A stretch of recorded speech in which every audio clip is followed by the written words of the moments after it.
Bonjour mesdames et messieurs, chers téléspectateurs de TV Liberté. Je suis heureux aujourd'hui de recevoir dans l'émission Livre libre, monsieur Gilles Hustex. Bonsoir. Bonsoir monsieur Hustex. Vous avez été militaire ? Oui. Étiez-vous militaire de carrière ? Non. Non. Fait, j'ai fait un long service militaire.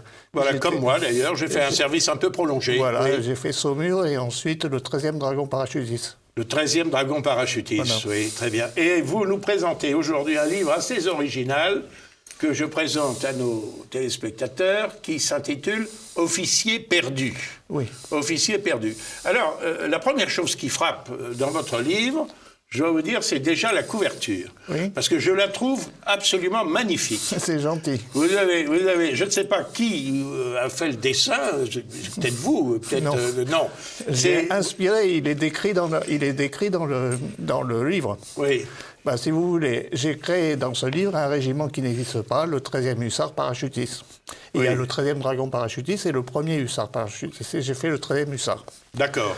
Et Pégase est l'archétype de la symbolique des régiments de cavalerie aéroportés. Aéroportés, voilà. Donc il y a une superbe image, icône, devrais-je dire, de Pégase, donc l'archétype du cheval ailé, un sabre, et tout autour, les abeilles de l'empereur impériales, et 13e hussard, je suppose, le régiment mythique que vous avez créé pour la circonstance. Voilà, qui est un mélange entre le 13e dragon, qui étaient les dragons de l'impératrice, et, c'est pour ça qu'il y a les abeilles, et le 1er hussard. Voilà. D'accord, tout s'explique. Et car l'originalité de votre livre, c'est que vous nous présentez des faits historiques qui sont bien réels, je serais tenté de dire, hélas, qui ne sont que trop réels, mais vous nous le présentez sous la forme d'un roman. Oui. C'est ça qui est extrêmement intéressant. Alors, vous évoquez une page très douloureuse de l'armée française que j'ai connue, moi, étant enfant, et vous-même deviez être très jeune, d'ailleurs, à l'époque. J'avais 5 ans, je pense. Oui, alors moi, j'en avais 11, mais j'étais très conscient de ce qui se passait, de la chute de l'Empire français. J'appartiens à la dernière génération qui, en classe de 10e, on dirait aujourd'hui CE2 ou quelque chose comme ça, avait encore toutes ces taches roses qui représentait de partout l'univers notre puissance bienfaitrice et dont le bilan est, n'en déplaise aux adeptes de la repentance... Très positif. Très positif. Globalement positif. Absolument. Comme dirait Georges Marchais. Alors, là, vous évoquez des événements douloureux. L'Indochine, la chute de Dien Bien Phu, la guerre d'Algérie qui a suivi, le putsch de 1961, on va revenir sur ces événements, et la captivité de ces officiers qui, s'étant dévoués à la cause de leur patrie, ayant choisi cette vocation militaire, se retrouvent en prison pour ceux qui n'ont pas été fusillés. Pourquoi, comment ce drame vous a-t-il particulièrement marqué? Parce que mon père l'a vécu. Votre père l'a vécu, c'est ça. Moi, Bruno, je vais vous dire une chose, la raison pour laquelle je l'ai écrit. J'étais gamin, j'entendais à la télévision parler des gens qui étaient des camarades de mon père. On disait que c'était des salopards, des officiers félons, etc., des traîtres. Les officiers félons, pour le mot les plus doux. Oui. Et moi, je les rencontrais, je voyais des gens charmants, qui étaient surtout des patriotes héroïques, qui avaient donné tout pour la patrie, certains dès la Deuxième Guerre mondiale, ensuite en Indochine, en Algérie. Et c'était des gens formidables. Et je me suis dit, un jour, je laverai l'honneur de mon père. Je ne sais pas si vous vous rappelez d'un film de Pierre Schendorfer, L'honneur d'un capitaine. L'honneur d'un capitaine, je me suis dit, en le voyant, je laverai l'honneur de mon père. Voilà. C'est ça. Parce que votre père était militaire d'active. Oui. Et lui-même a été condamné, incarcéré. Oui, à Fresnes. À Fresnes, oui. À Fresnes. Oui. Et amnistié en... 68. En 68, oui. Vous avez... vous présentez dans ce livre plusieurs personnages. Alors, n'ayant pas votre connaissance de cette époque, quand même, aussi, il m'a semblé que c'était quand même un peu un roman à clé. Oui, un peu. Il m'a semblé reconnaître quelques personnages, mais je peux me tromper. Vous avez un général, vous avez son neveu, vous avez un colonel basque. Il y a beaucoup de basques, ce qui n'étonnera pas, puisque vous êtes vous-même... Bien sûr, je suis basque. Vous êtes basque, d'accord. Et mon père l'était, donc. Voilà. Vous avez un jeune officier basque, une Razienne, un prêtre, que vous appelez le père ou monseigneur Guyot. Oui. Qui va devenir évêque. Et ensuite qui termine cardinal même. Alors celui-là, c'est parce que moi je connais, il y a un évêque et qui a été archevêque et même cardinal de Marseille, Monseigneur Etchegaray, c'est un nom basque. C'est pas exactement lui quand même. C'est pas lui, c'est pas à lui que vous faites allusion. En plus, j'ai rencontré Monseigneur Etchegaray à l'occasion de la messe de minuit du Vatican, au Vatican. Il m'avait donné des places pour moi et mes amis, alors donc je l'adore, mais non, c'est pas lui. Non, ce n'est pas lui. Voilà. Bon. Ce prêtre correspond à un personnage réel ? À moitié et à moitié. Je vais vous faire un aveu, c'était l'aumônier de mes enfants. D'accord. Le nom, c'est l'aumônier de mes enfants. D'accord. Mais il y a eu des curés dans les parrains. Oui, bien sûr. Et certains qui sont terminés égorgés par le FLN, malheureusement. Malheureusement. Et alors, vous avez un jeune officier qui s'appelle le Peyo Etchegaray, alors pour le coup, voilà. Vous avez un personnage, Jean de Rochecroix. Voilà. Absolument. Un aristocrate qui va être incarcéré. À Fresnes, oui. Et qui va s'évader. Absolument. Alors, est-ce que c'est pas le personnage de Bougrenet de la Tocnay qui vous a inspiré? Ça m'a inspiré, oui. Ça vous a inspiré, oui. Bien sûr. Vous avez un lieutenant-colonel Mendiburu. Alors là, c'est aussi... Mendiburu, oui. C'est un... Oui, Mendiburu, oui, plutôt. C'est un nom basque aussi. Bien sûr, bien sûr. Oui, c'est pas un nom... c'est pas du Wolof, ni du Bambara. Oui, oui. Mendiburu, parfaitement. Et là... je me suis demandé qui avait inspiré ce personnage. Est-ce que c'est le colonel Bijard ou... Ah oui, bien sûr. Oui, bien sûr. Oui. En tout cas, sur le background, si vous voulez, sur l'historique, Bijard, l'icône des parachutistes. Oui. Et ce que je dis dans le livre que Mendiburu a fait, c'est-à-dire revenir d'une mission avec la moitié de sa compagnie après 400 km dans les lignes ennemies, est vrai, pour le coup. C'est Bijard qui l'a fait. Oui, absolument. Oui. Pour revenir ensuite dans la cuvette de Dien Bien Phu. Absolument. Oui. Et ce qui est très intéressant dans votre livre, c'est que donc ces personnages sont des personnages de fiction, dont vous présentez les interactions. Oui. Mais qui sont inspirés de personnages réels, en quelque sorte. Absolument. Voilà. Et surtout, si vous voulez, je ne pouvais pas faire un livre d'histoire. Enfin, je ne voulais pas faire un livre d'histoire.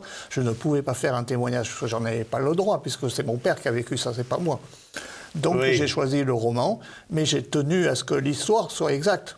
Donc, tous les faits qu'ils sont présentés dans le livre sont parfaitement exacts. Oui, mais vous auriez pu faire un livre d'histoire, parce qu'à partir d'une recherche ou d'une documentation... Non, mais je ne suis pas historien. Donc, je ne m'en sentais pas capable. Oui. Et puis, le roman a quand même des avantages. Parce que ça permet de jouer sur la psychologie, sur les sentiments. Oui, c'est très vivant. Tous ces gens-là étaient des êtres humains, vous savez, ce n'était pas seulement des officiers. Bien sûr. C'était des êtres humains. Oui. D'ailleurs, si vous voulez, pour en arriver à la trahison à la fin, ils se sont trouvés tenaillés entre le fait de devoir d'obéissance et la parole qu'ils avaient donnée aux habitants, qui était de rester. Ils ont été soumis à un choix qu'on pourrait dire cornélien. Tout à fait. Et s'ils n'avaient pas été des robots, ça aurait été facile, il faut qu'ils appuyaient sur un robot. Mais là, non. C'est ça. Et ils ont choisi la parole donnée plutôt que l'obéissance. C'est ça, c'est ce qui est très méconnu aujourd'hui. C'est-à-dire qu'on présente ces gens-là comme des gens abominables, comme des officiers putschistes, comme si c'était des pronunciamentos sud-américains, ou des gens ivres de pouvoir. En fait, ils ne voulaient pas le pouvoir. Ils auraient voulu. Même pas. Et c'est d'ailleurs, à mon avis, la raison pour laquelle ils ont échoué. Je ne vous le cache pas. Oui. Je ne vous le cache pas, c'est qu'ils n'ont pas voulu aller jusqu'au bout. Ils n'ont surtout pas voulu aller à Paris. Oui, ils n'ont pas voulu aller à Paris. Moi, je me souviens, j'avais 11 ans au moment du putsch des généraux, qui a été finalement l'ultime sursaut. Et je m'attendais à ce que les paras débarquent à Paris. Tout le monde s'y attendait. Ça aurait été logique. Michel Debré, Premier ministre, en avait grand peur du général de Gaulle. Absolument. Michel Debré qui disait, il disait que si l'on voulait abandonner l'Algérie, l'insurrection dès lors deviendrait légitime. Oui. Puis il a été le Premier ministre qui a couvert l'abandon de l'Algérie et la répression de ceux qui se sont soulevés, et qui se sont soulevés non pas par volonté non plus impérialiste, mais comme vous l'avez dit, par la fidélité à la parole donnée. Absolument. Et la parole donnée, il l'avait donnée sur ordre de la France. En plus. C'est ça. En plus, quand même. C'est ça. Et c'est ça, parce que quand le général de Gaulle vient en Algérie en 58, qu'il est acclamé, parce que c'est vive l'Algérie française, absolument, je vous ai compris, etc. Et d'après ce qui m'a été rapporté, les officiers lui demandent, mon général, est-ce que la politique va changer? Enfin, voilà, dites-nous ce que vous avez prévu. Et il les assure qu'il n'en est rien. Il n'en est rien. Et on continuera jusqu'au dernier moment à décorer de malheureux supplétifs, de malheureux harkis. Absolument, qu'on abandonnera par la suite. Qu'on va désigner ainsi par les décorations qu'on leur donne au couteau des égorgeurs. Absolument. C'est quand même une page... sombre. Oui. Alors, si vous voulez, moi, j'ai fait ce livre justement pour parler de ça, pour établir la vérité, parce que tout ce qu'on apprend dans les livres d'histoire est faux, intégralement faux. Oui. Donc, on dit par exemple qu'on avait perdu la guerre d'Algérie, ce qui est faux. Vous pouvez même demander, même des Algériens le reconnaissent. Oui, c'est ce que disait le regretté Roger Olindre, que vous avez sans doute connu, qui disait mais on pouvait prendre une bicyclette en 58 et traverser l'Algérie de part en part. Le pays était complètement pacifié. Les dernières vilayas, c'est-à-dire les compagnies, les régions militaires du FLN étaient anéanties. Et certaines avaient proposé de rallier l'armée française. Bien sûr. Je crois que c'est l'affaire Sissala, je crois. Oui, bien sûr, Sissala. Sissala qui a été livré au FLN, lui aussi. Bien sûr. Alors, je pense, si vous voulez, là, on est au bord du 60e anniversaire des accords d'Évian. Oui. Et je pense que ce livre a un éclairage singulier par rapport à ça. Je pense je pense que c'était un devoir de mémoire d'écrire ce livre pour rendre hommage d'une part à tous ceux qui l'ont vécu, et j'inclus les harkis. Moi, quand j'étais gamin, j'avais des gardes du corps qui... Oui. Et donc, j'aime beaucoup les harkis, bien sûr. Et je leur rends hommage. Oui, je comprends votre émotion. Voilà. Et il y a de quoi, j'en ai connu moi aussi, qui m'ont aidé dans mes premières campagnes électorales. Je pense à Laïb, Boualeg, etc. Qui m'ont aidé, qui étaient harkis ou même anciens sous-officiers, voire officiers. Je pense au capitaine Rabat Khelif, qui était officier de l'armée française. Oui. Alors, quand M. Macron parle de crimes contre l'humanité au sujet de la décolonisation, quelle est votre réaction? Si vous voulez. Mais c'est incroyable. J'ai l'impression d'être à Disneyland. Oui. C'est facile de réécrire l'histoire. Hein. Oui. Et je ne vois même pas qu'est-ce que ça peut lui rapporter entre nous. Hein. Mis à part de perdre irrémédiablement tout le vote pied noir, mis à part ça, c'est scandaleux. Qu'est-ce que vous voulez? J'ai pas de mots pour qualifier ça. C'est scandaleux. Mais scandaleux. Écoutez, en Algérie, d'abord, avant qu'on y arrive, les Algériens n'existaient pas. Vous êtes bien d'accord? Oui, c'est nous qui l'avons fait. On a construit l'État. C'était sous domination turque. On a construit l'État, on a construit les routes, on a construit les hôpitaux, on a construit les lois, tout le système. Tout le système, c'est nous qui l'avons fait. Je dirais presque même la population algérienne. Bien sûr, c'est nous qui leur avons donné, en fait, une Car nation. en fait, quand la France arrive en Algérie en 1830, pour mettre fin à la piraterie barbaresque... Absolument. La population, c'est pratiquement 1 million d'habitants, je crois. Oui. Et lors de l'indépendance... c'est une vingtaine, non, c'est 11 millions, je crois. Oui, ça, mais aujourd'hui, 50. Vous enlevez les pieds noirs. Oui. Avec les pieds noirs, ça aurait été 12. Oui. Voilà. Oui. Et oui. Non, je pense qu'on a au contraire énormément apporté à l'Algérie. Énormément. Et alors, sur quelle modalité voyez-vous possiblement l'avenir des relations entre la France et l'Algérie, alors? Eh ben, je vois son mot pour le moment. Puisque Oui. du côté algérien, ils ne veulent pas admettre la vérité. Oui. Ils ne veulent pas l'admettre. Alors la balle est dans leur camp, vous savez. Il faut qu'ils reconnaissent un jour que oui, si oui ou non, ils veulent écrire l'histoire comme ils la souhaiteraient ou comme elle a été réellement. C'est un problème de maturité, à mon avis. Oui. Et je pense que malheureusement, tant que les Algériens seront comme ça, les relations ne peuvent être que très difficiles. Oui, parce qu'il y a une chose. Monsieur Macron est capable de te dire une chose et son contraire, parce que peu de temps, d'après ce qui m'a été rapporté, peu de temps après son propos incroyable sur la colonisation, crime contre l'humanité, il a dit que pour les autorités algériennes, l'hostilité à l'égard de la France était une espèce de rente mémorielle. Oui, tout à fait. Moi, je communique avec un jeune universitaire algérien qui est tout à fait de cet avis, d'ailleurs. Oui. Qui est tout à fait de cet avis, qui pense que ça sert d'alibi à leurs problèmes internes. À leurs problèmes internes. Ah, bien sûr. Oui. Bien sûr. Autrement, nous pourrions avoir des relations... Mais oui, mais évidemment, on n'a aucune raison d'avoir des mauvaises relations. Oui, aucune. Oui. Mais quand vous voyez les relations qu'on a avec le Maroc, par exemple, oui. on pourrait avoir au minimum les mêmes. Oui. Avec le Maroc, avec la Tunisie même avec aussi. la Tunisie, et même le Liban. Avec la Tunisie. C'est difficile. Oui. Oui.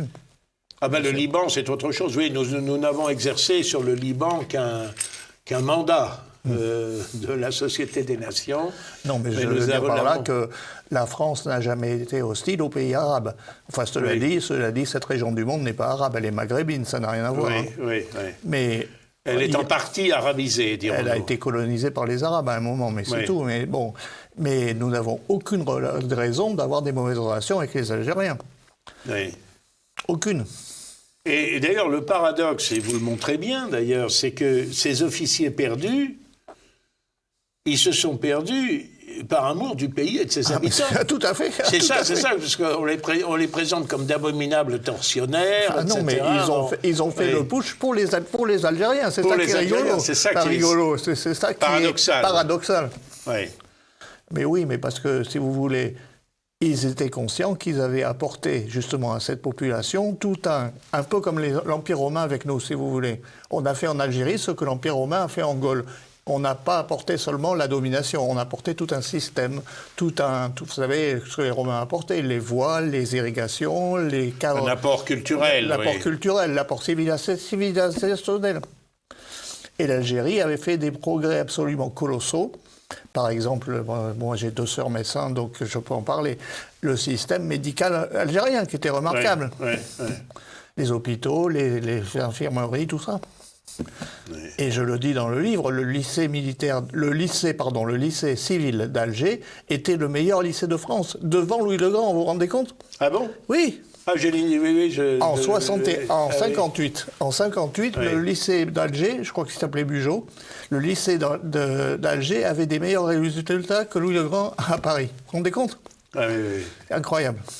J'ai eu un grand-oncle, frère de ma grand-mère maternelle, Paul-Émile Viard, qui était professeur de droit romain et d'histoire du droit, et qui enseignait l'histoire du droit en Algérie. Et qui s'est beaucoup intéressé aussi au droit musulman. Bien sûr. Oui, il y avait une faculté de droit en Algérie. Bien sûr. Alors c'est sûr que les élites locales, ça a mis un certain temps à se décanter quand même. Il faut être juste et le reconnaître. Mais vous savez, Bruno, le FN a fait une telle épuration de tous ceux qui avaient été susceptibles d'être pro-français que c'est pas étonnant qu'ils aient mis du temps à reconstruire. À reconstruire, bien sûr. Défaut de cadre, évidemment. Et bien sûr, écoutez, l'épuration algérienne a dépassé tout ce qu'on peut connaître. Oui, en cruauté aussi, bien sûr. À l'égard des harkis, qui n'ont toujours pas la permission de revoir leur pays natal. Bien sûr.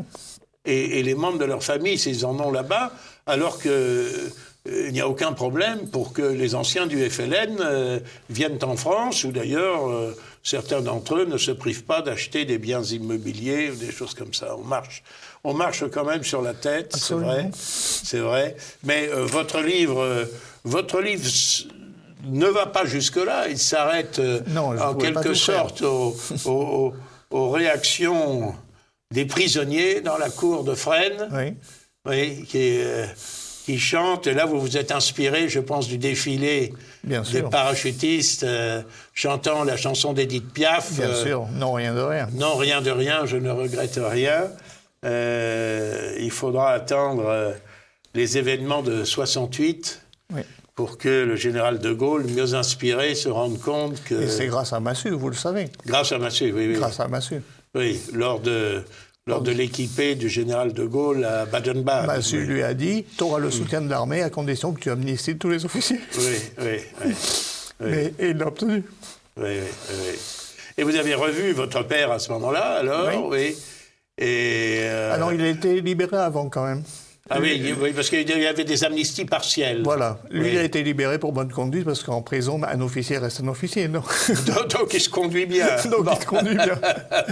Voilà, donc il avait été libéré avant. Mais tous ses camarades, je les ai revus qu'à ce moment-là. Vous les avez revus, tous. Mais là, j'ai rencontré, par exemple, Salan, Zeller, et Sergent, etc.